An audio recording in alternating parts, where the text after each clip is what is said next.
Presso la sede dell'agenzia formativa del Conservatorio San Giovanni, Mamadi Cissé, originario della Guinea e oggi residente in Italia, ha presentato il suo libro La mia sopravvivenza, dalla disperazione alla speranza. Cissé racconta la propria biografia, dalla nascita fino al suo arrivo in Italia, prima a Firenze e poi a Pistoia, dove ha avuto l'opportunità di formarsi e avviare una nuova vita. Dopo aver affrontato un viaggio di migrazione drammatico, che lui stesso definisce della speranza, ha frequentato un corso di formazione professionale per addetta all'assistenza di base presso l'agenzia formativa, distinguendosi per sensibilità, intelligenza, passione per lo studio, la letteratura e il teatro. La sua testimonianza, autentica, profondamente umana, pur segnata da momenti tragici, è un racconto positivo che diventa strumento di riflessione sui temi centrali come l'integrazione, resilienza e dignità del lavoro. L'evento è stato arricchito dalla partecipazione del musicista Gennaro Scarpato, della cantante Iuri Martin, media partner TVL,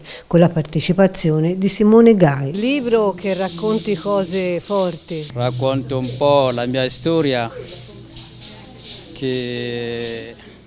Allora ci sono motivi per cui che mi ha spinto a scrivere questo libro. E un po' anche il motivo è che cambiare riguardo di alcune persone su noi stracomunitari. E poi una volta, mentre ero nel centro d'accoglienza, i miei operatori mi hanno invitato a parlare a una scuola superiore e ho raccontato un po' la mia storia. Ho visto con questi ragazzi che avevano tante emozioni, ha colpito tanto questi ragazzi e a questo punto ho deciso un po' di continuare a raccontare questa storia che per me potrebbe essere utile a cambiare un po' la mentalità di alcune persone. Qual è stato il momento più brutto? Il momento più brutto è che quando ho deciso avevo un mio amico che aveva deciso con me insieme a aiutarmi e poi fino a un certo punto non si andava più d'accordo e lui mi ha lasciato da solo e ho avuto un po' questa difficoltà l'ho avuto un po', però non ho mollato anche io, ho continuato a scrivere fino a quando ho finito, poi avevo qualche amici, ho fatto leggere a qualcuno che mi ha aiutato a correggere e poi ho trovato, anche quello con tanta difficoltà, ho trovato una casa editrice che me l'ha sistemato e poi me l'ha stampato e ha pubblicato. Ma della tua storia che racconti, qual è il momento più brutto che hai vissuto? Il momento più brutto sarebbe il viaggio. Il viaggio,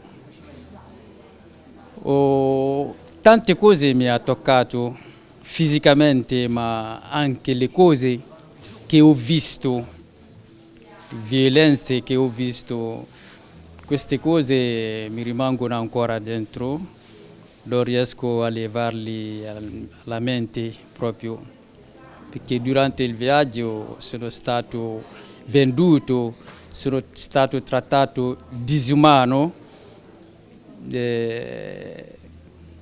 lavorando senza essere pagato, ho avuto tutte brutte le cose.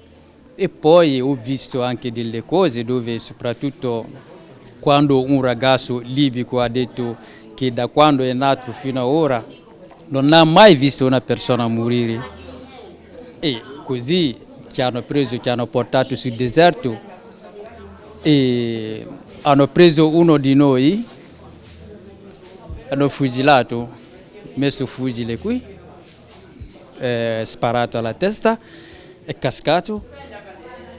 Era una festa per loro. Ridevano e direttamente si agonizzava per terra e poi l'hanno colpito al petto sinistro dove c'è il cuore e da lì questo ragazzo ha smesso di muovere. Quindi per loro ha realizzato il suo sogno, visto che non ha mai visto una persona morire, quindi realizzato il suo sogno. Un'altra cosa che mi ha colpito è che quando ho visto hanno messo un cane insieme a un ragazzo a combattere, un ragazzo nero, diciamo, questi libici a combattere, quindi per ora loro erano una cosa spettacolare, erano lì a guardare. All'inizio questo ragazzo poteva ammazzare questo cane, però aveva paura perché se ammazzava il cane lì lo ammazzavano subito. Poi alla fine non ce la faceva, era stanco, ma voleva adesso ammazzare questo cane, ma non ce la faceva più perché era stanco, e a questo punto il cane l'ha preso nel collo fino a quando ha smesso di muovere. Questo mi è rimasto molto male. Ho visto anche donne violentate davanti a me, ma proprio 6 persone con 2 ragazzi, uno di 26 anni, uno e l'altro 14 anni. Di Camerun, quello di 14 anni di Camerun, quell'altra è di Costa d'Avorio. Erano lì solo violentare, basta. Mangiavano per quello, erano lì solo per sesso. E queste persone sono venute a violentarli davanti a me e altri ragazzi del nostro gruppo. E poi dopo io ho dato consiglio a loro, non lo so se che l'hanno fatto di scappare lì o come. Poi dopo noi abbiamo deciso di scapparsi perché che rimaniamo lì o scappiamo moriamo ugualmente. Abbiamo detto se si cerca di scappare avremo magari possibilità di salvarsi. Se rimaniamo lì moriamo per forza. Durante il viaggio, ora poi sono arrivato qui in Italia.